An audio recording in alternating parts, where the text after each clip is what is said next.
So, let's talk about Jeffrey Epstein. It's this incredibly tangled web of power, money, and some really, really dark secrets. And even though he's gone, the story just keeps unfolding. It's one of those cases that has rocked the very foundations of some powerful institutions, and believe me, it is nowhere near over. So, we're going to break down what we actually know so far. All right, so where do you even start with a story like this? Well, weirdly enough, the biggest mystery kind of kicks off right at the end. Picture this: August 10th, 2019. Jeffrey Epstein, one of the most high-profile prisoners in the country, is found dead in a maximum security federal jail. Now, the official story?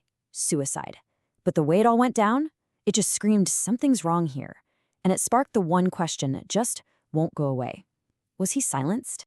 I mean, just think about the details for a second. This isn't just any inmate, right? This is the guy everyone is watching. And yet on that one night, the security cameras just happened to malfunction. The two guards who were supposed to be watching him, yeah, they were asleep. And maybe the weirdest part of all, he had literally just been taken off suicide watch. You see what I mean? It's not one thing, it's this perfect storm of failures that just made everyone, and I mean everyone, wonder what was really going on. So, to really get why his death is so suspicious, you gotta look at his life. Who exactly was this guy? And how in the world did he build this massive empire that got him in the same room as some of the most powerful people on the planet? His backstory is something straight out of a movie, seriously. He starts out as a math teacher. Yep, a math teacher at this fancy private school back in the 70s. But that was never his endgame. His eyes were set on Wall Street. And man, did he move fast. He gets into finance, and somehow he gets the trust of these billionaires, people like Leslie Wexner, the guy who founded Victoria's Secret. And pretty soon, he's the one managing their insane fortunes. And of course, he got crazy rich himself. He didn't just have money, he built his own little kingdom. We're talking the biggest private mansion in all of Manhattan, a ranch in New Mexico that was a staggering 75,000 acres, a swanky apartment in Paris, and then there was the island. His own private 72-acre island in the Caribbean. That island, it was called Little St. James, but pretty much everyone knows it as Epstein Island. And look, from the outside, it was a total paradise. Luxury resorts, private docks, the whole 9 yards. But what we've heard from reports and testimony is that it was the dark heart of his whole criminal operation. Some people even claim there were underground tunnels built there, maybe for a quick getaway or just to move people around without being seen. But here's the thing. Epstein's real power wasn't just his cash. It was his little black book. His connections. His friends were some of the most famous and powerful people you can imagine. I mean, the list of names is just staggering. You've got former U.S. presidents, Bill Clinton, who reportedly flew on Epstein's jets something like 26 times. Donald Trump was a friend and neighbor back in the day. It crossed the pond to the British royal family with Prince Andrew, and it didn't stop there. Tech titans like Bill Gates were in his orbit, along with a ton of Hollywood A-listers. And how did he shuttle all these famous friends around? On his private jet, a Boeing 727. It got a really dark nickname in the media, the Lolita Express. And this jet, well, it was more than just a luxury taxi. It was a crucial part of his operation, flying his powerful guests, and allegedly his victims, to his homes all over the globe. So you have the money, the incredible properties, the powerful friends. And all of it, every last bit, was a smokescreen, a shield to hide what was really going on. Because behind that shiny facade was a cold, calculated criminal ring built on the abuse of young girls. And it's so important to understand he wasn't doing this alone, not by a long shot. Epstein was the mastermind, for sure, using his wealth and power. But Ghislaine Maxwell, his longtime girlfriend and associate, she was right there with him. The prosecution's case was that she was the recruiter, the one who used her own high society status to find, befriend, and groom vulnerable girls, pulling them right into this horrifying web. This went on for years, just completely unchecked. And when the truth finally started to come out, the way the justice system handled it at first, well, it was a complete and utter failure. It's actually kind of mind-boggling how long it took. The very first police report was filed by a survivor named Courtney Wild way back in 2005.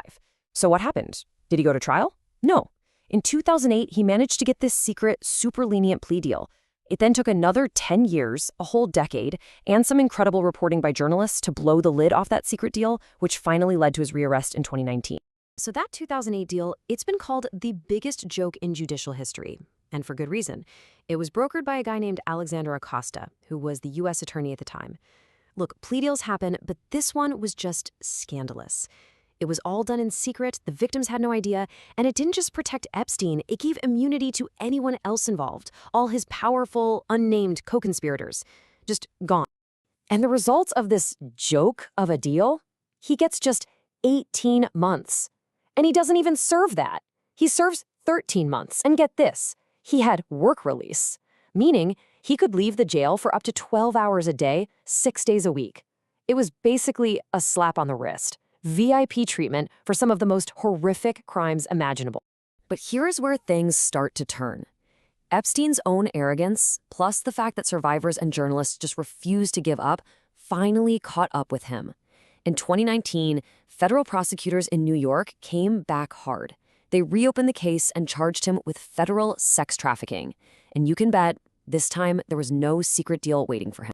When you look at the sentences, the difference is just wild. So Epstein's first go-around, he serves 13 months. Now let's look at Ghislaine Maxwell. She gets arrested after he dies, goes to trial, and is convicted. Her sentence? 20 times years in federal prison. I mean, that is a massive, massive difference. Okay, so Epstein himself never faced that final trial. But his death, that wasn't the end of the story. Not at all. In a lot of ways, it was a brand new chapter. The focus just shifted to his accomplices and to all the secrets he took to the grave. So what happened after he was gone? Well, one of the first big things was the creation of a victim compensation fund using money from his massive estate. We're talking over $121 million. Now, obviously, no amount of money can ever fix the harm that was done, but that fund has provided some financial restitution to more than 150 survivors.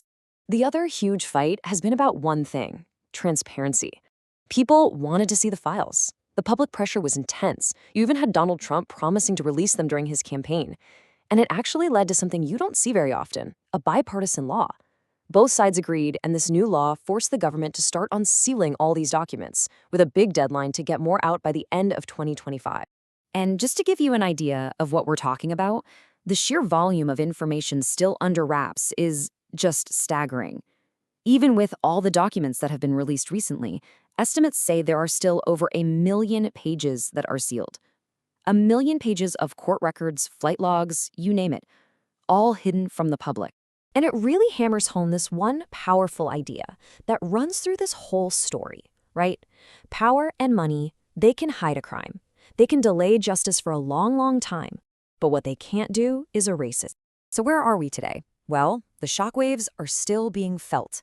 Prince Andrew, he's pretty much been exiled from public life, stripped of his royal titles. Ghislaine Maxwell is serving that 20-year sentence. And powerful people all over the world are still having to explain, so what was your relationship with Jeffrey Epstein? It's incredible to think that this whole global scandal, this massive reckoning, all started with the voice of one brave girl. So, yeah, some justice has been served, but it's so clear that we don't have the full story. Not even close. Which leaves us with the big final question, doesn't it? With over 1 million pages of documents still locked away, what secrets, and maybe more importantly, what names are still buried in those files?